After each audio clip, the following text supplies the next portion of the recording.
ABD'de yaklaşan seçimler tüm dünyada merakla bekleniyor. Demokratlar yeni adayları Kamala Harris ile bir kez daha zafere uzanabilecek mi? Yoksa Cumhuriyetçiler Donald Trump ile ipi göğüsleyen taraf mı olacak? Bu sorunun cevabı Avrupa ülkeleri tarafından da yakından takip ediliyor. Zira ABD seçimlerinde kimin kazanacağı ve dolayısıyla ABD siyasetinin nasıl şekilleneceği Avrupa kıtasını da hiç şüphesiz derinden etkileyecek. Çünkü ABD ile ilişkiler Avrupa için güvenlikten ekonomiye kadar her alanda 10 yıllardır en kritik faktörlerden biri olmuştur. Ve ABD seçimlerinde hangi tarafın galip geleceği bu ilişkilerin de kaderini belirleyecek. 10-10 serimizin bu videosunda ABD seçimlerinin Avrupa'daki yansımalarını ele alacağız. Ayrıca ABD'deki tarafların Avrupa'ya nasıl baktığına da göz atacağız. Avrupa'ya dair daha fazla içerik için GZT'yi takipte kalın.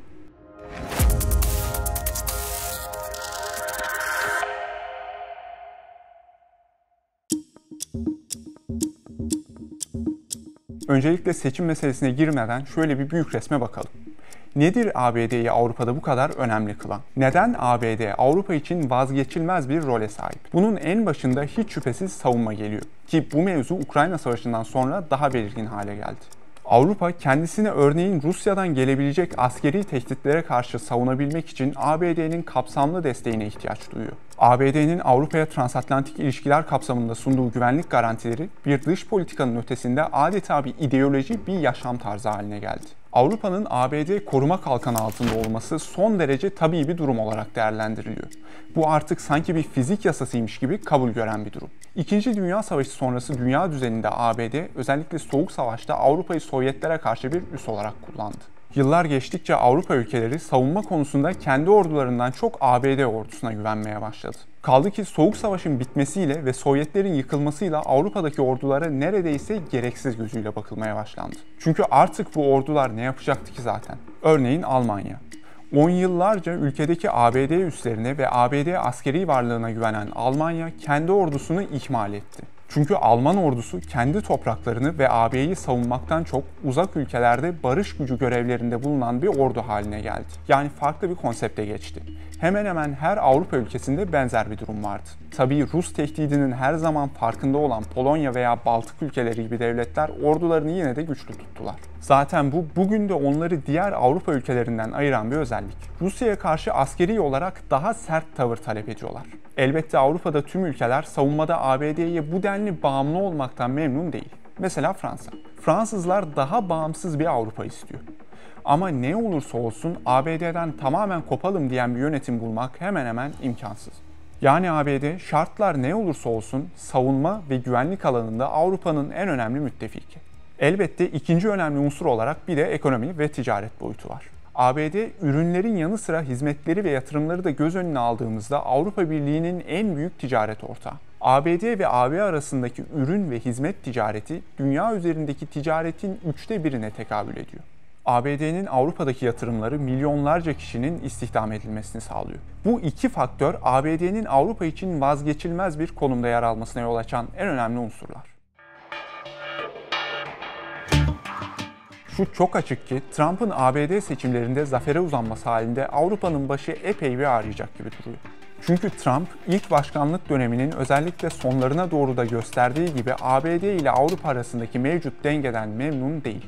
Bu hoşnutsuzluğunu özellikle NATO kapsamında ifade ediyor. Trump'a göre NATO'nun yükünün neredeyse tamamını ABD taşıyor. Ve yine Trump'a göre Avrupa kendisi hiçbir yatırım yapmazken ABD'nin finanse ettiği NATO tarafından korunuyor.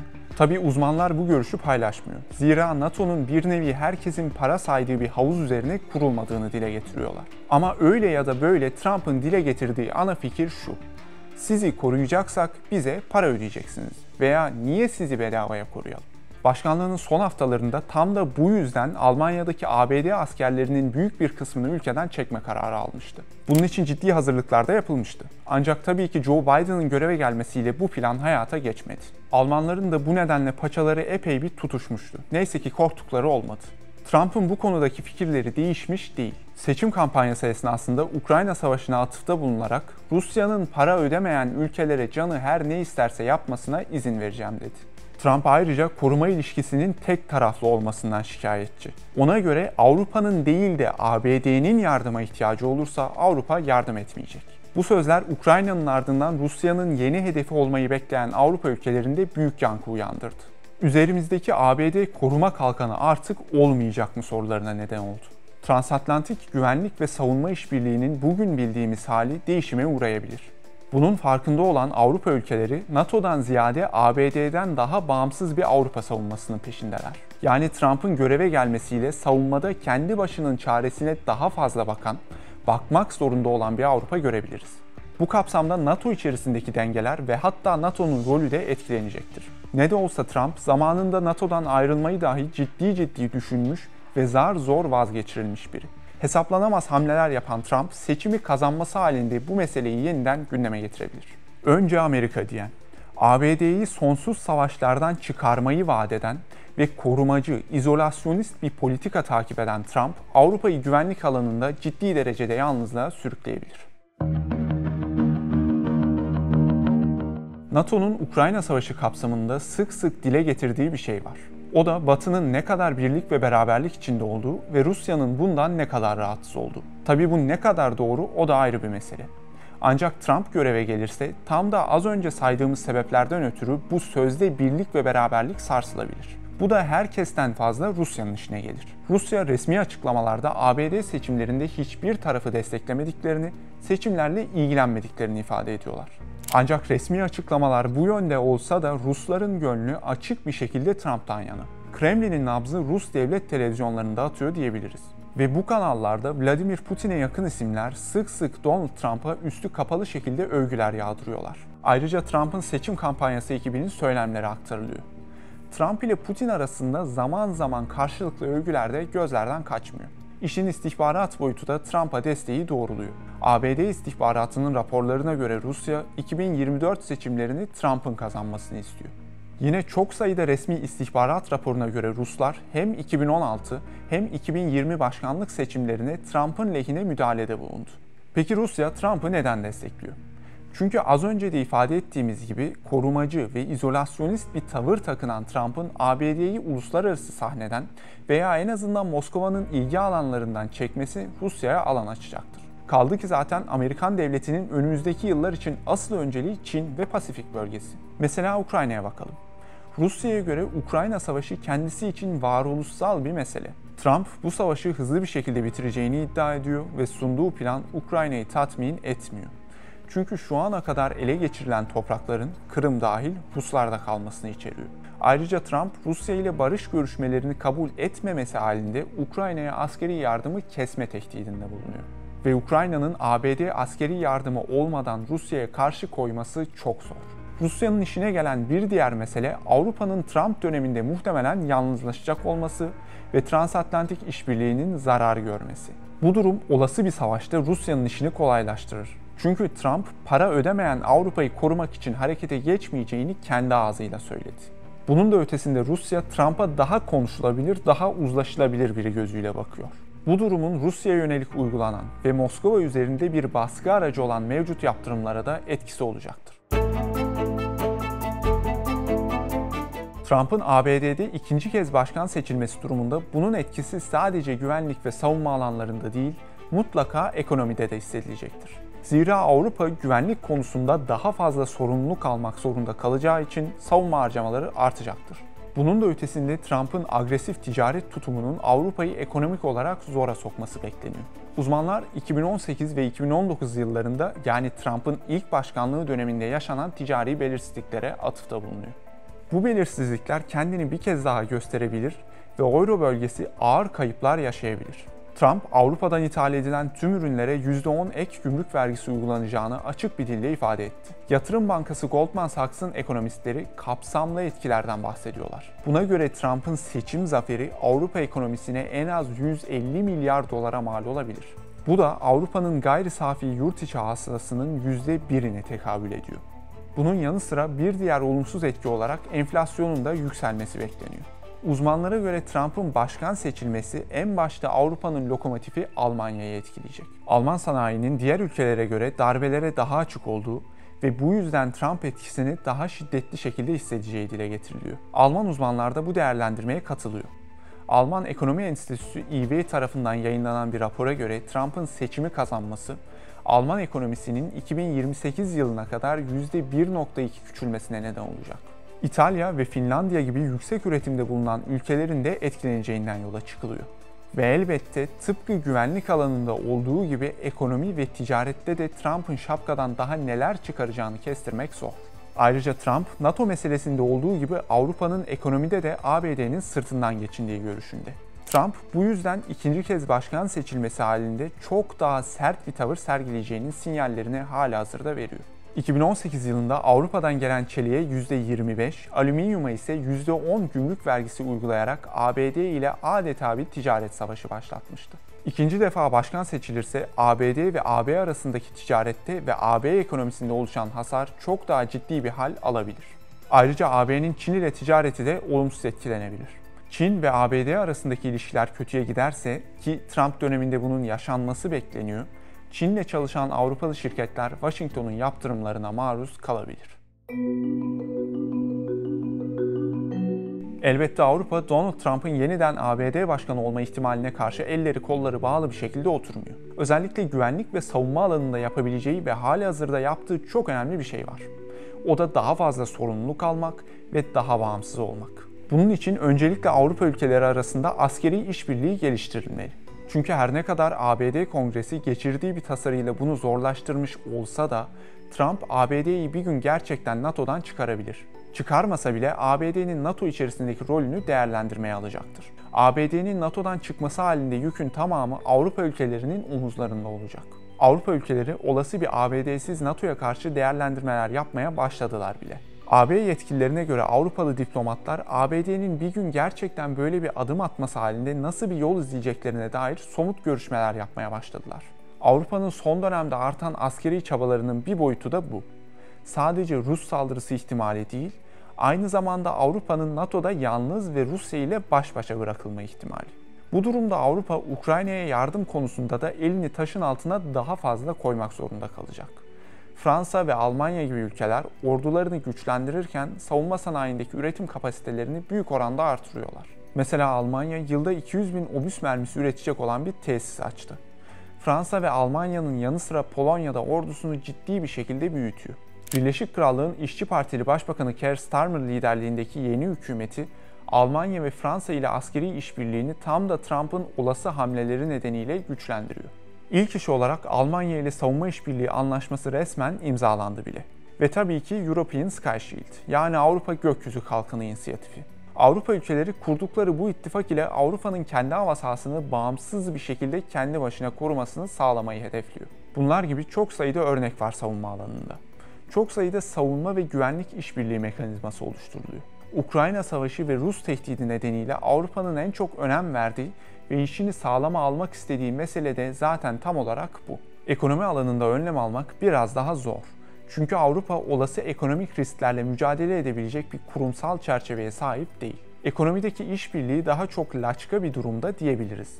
Bu konuda her AB ülkesi kendi başının çaresine bakıyor bir nevi.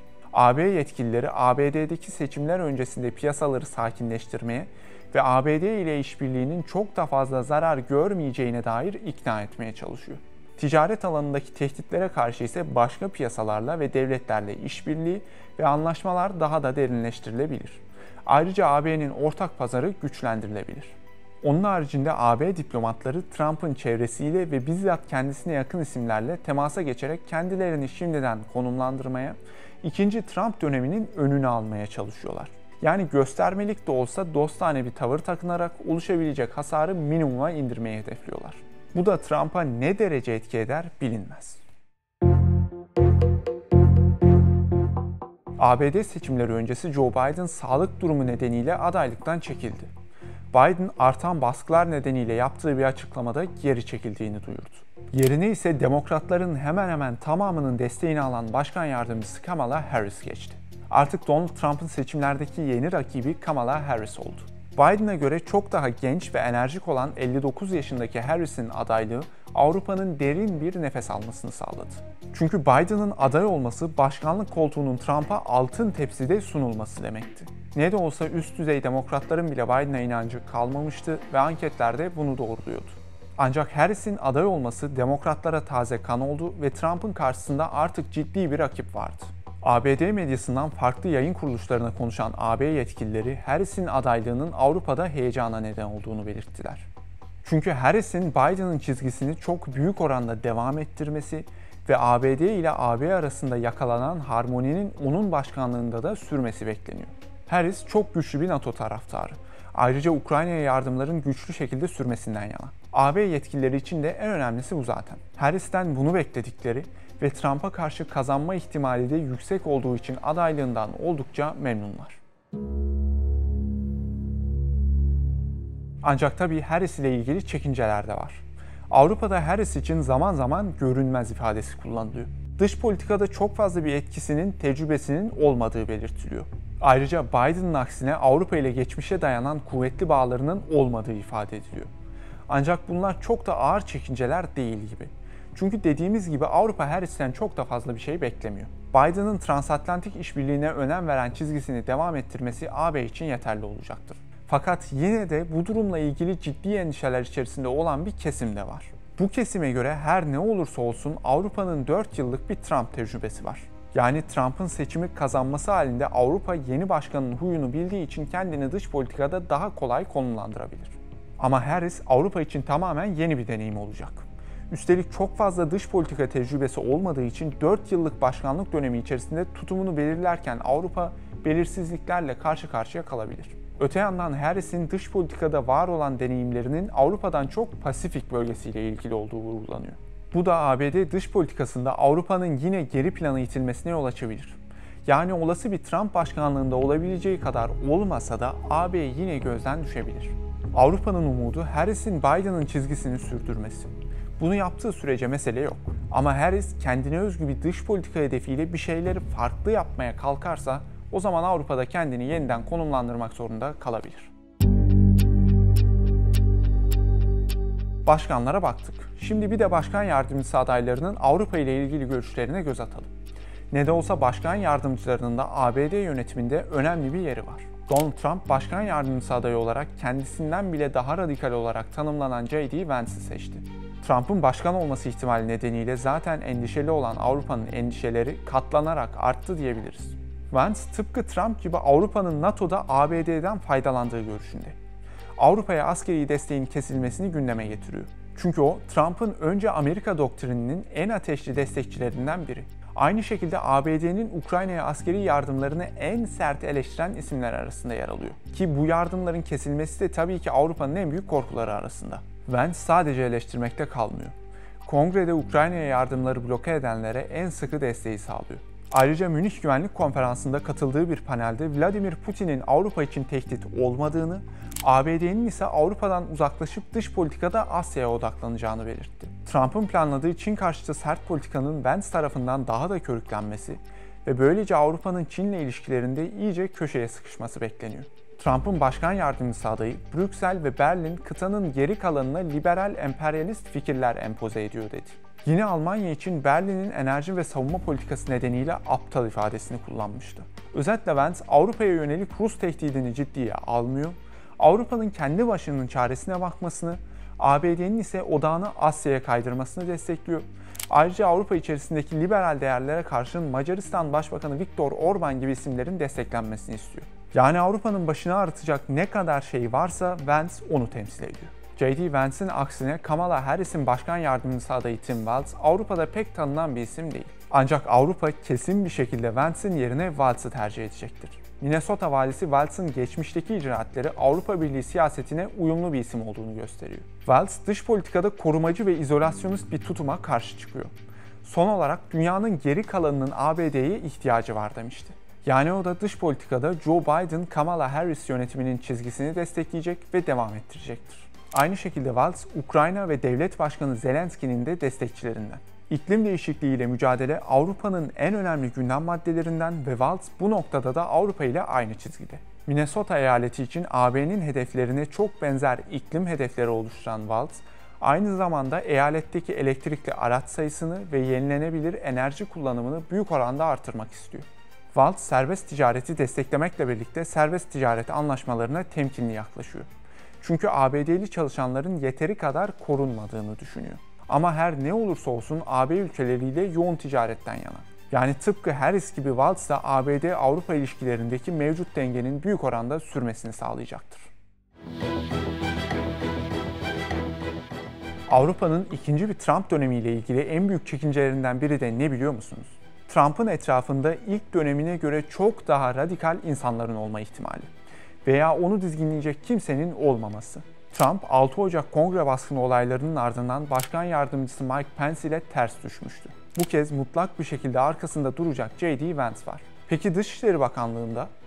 Orada da Trump 2018'de NATO'dan çıksak mı acaba diye düşünürken onu zar zor vazgeçiren Mike Pompeo olmayacak. Trump seçimi kazanırsa o koltukta muhtemelen ABD'nin eski Almanya Büyükelçisi Richard Grenell oturacak. Grenell'ın Almanya'da görev yaptığı 2018-2020 yılları arasında pek de parlak bir itibara sahip olduğunu söyleyemeyiz. Grenell göreve geldikten kısa bir süre sonra Almanlar tarafından bir diplomattan çok Trumpçılığın Almanya şubesi gibi davranmakla suçlanıldı. Ayrıca kullandığı ifadeler sık sık Alman devletinin iç işlerine karışmak olarak değerlendirildi. Deyim yerindeyse üzerine lazım olmayan meselelerle ilgili sürekli yorum yapıyordu. Hatta öyle ki Avrupa ülkelerinde iktidar değişikliğinden bile bahsetmeye başlamış, Almanya'nın bütçesine bile karışmıştı. Grenell ayrıca Avrupa'daki aşırı sağ kesimin yükselişinden ne kadar memnun olduğunu da altını çizmişti. Alman siyasetçiler Grenell'ın istenmeyen kişi ilan edilip sınır dışı edilmesini talep etmişti. Grenell, ABD seçim kampanyası boyunca da bu tutumunu devam ettirdi ve sürekli Almanya'nın iç işleriyle ilgili yorum yaptı. Ordularının ne kadar beceriksiz olduğunu dile getirdi ve Putin'in Almanlara üstün geldiğini ifade etti. Tıpkı Trump gibi lafını çekmeyen ve yeri geldiğinde sert sözler sarf eden bir isim olarak tanındı görev yaptığı ülkede. Kendisi diplomatik teamüllere pek önem veren birisi değil. NATO meselesinde Trump'ın Avrupa'ya yönelik tehditlerini destekliyor. Paranızı ödeyin, o zaman aramızda sıkıntı olmaz diyor. ABD'nin dostlarına karşı da sert ve acımasız bir dış politika uygulaması gerektiğini vurguluyor. Avrupa'nın Trump'ı dinlemediği için özür dilemesi gerektiğini söylüyor. Ukrayna Savaşı ve Orta Doğu meselelerinde kayıtsız şartsız Trump'ın her hamlesini destekliyor. Yani Avrupa, Trump'ın seçimi kazanması durumunda sadece Trump ve Vance ile değil, dış politikayı pervasız bir şekilde yönetmesi beklenen Grenell'le de karşı karşıya kalacak. Trump'ın Dışişleri Bakanı olarak görmek istediği Richard Grenell'in Avrupa'daki aşırı sağcıların yükselişinden memnun olduğundan bahsettik. Haziran ayındaki Avrupa seçimlerinde neredeyse tüm Avrupa ülkelerinde aşırı sağ partiler büyük bir yükseliş kaydetti. Özellikle son yıllarda Avrupa siyasetinde ciddi anlamda bir sağa kayma yaşandı. Avrupa seçimleri bunun altını daha güçlü bir şekilde çizmiş oldu. Elbette bu Trump cephesi için olumlu bir gelişme. Çünkü Cumhuriyetçilerin başkan adayı örneğin Macaristan Başbakanı Viktor Orban gibi aşırı sağcı muhafazakar isimlerle iyi ilişkiler içerisinde. Bu güçlerin Avrupa'da öne çıkması Trump'ın kıtada daha fazla müttefike sahip olmasına yol açıyor. Ayrıca Trump ve aşırı sağcılar ortak değerlerde buluşuyorlar ve benzer şeyleri destekliyorlar veya benzer şeyleri eleştiriyorlar. Mesela liberal değerleri. Trump'ın eski danışmanlarından ve en yakınındaki isimlerden biri olan Steve Bannon da bunu doğruluyor. Bannon, Avrupa seçimlerinin çok büyük bir gelişme olduğunu dile getirdi ve bu durum ABD'de MAGA'nın yapmak istediği şey gibi dedi. MAGA, Make America Great Again, yani Amerika'yı yeniden harika yap hareketinin kısaltması. Bu hareketin lideri ve kurucusu da zaten Trump. Bannon, MAGA'nın ABD'yi sağa kaydırdığını ve bunun hem dünya hem de ABD için doğru şey olduğunu savundu. Trump'ın eski danışmanı bu bağlamda Avrupa'daki aşırı sağın güçlenmesinden övgüyle bahsetti. Her ne kadar ABD ve Avrupa tamamen farklı yapılara sahip olsa da uzmanlara göre Avrupa aşırı sağının zaferi ABD seçimleri için bir işaret olabilir. Çünkü göç, enflasyon ve ana akımın reddedilmesi üzerine seçim çalışmaları Avrupa aşırı sağının yükselişinde rol oynadı.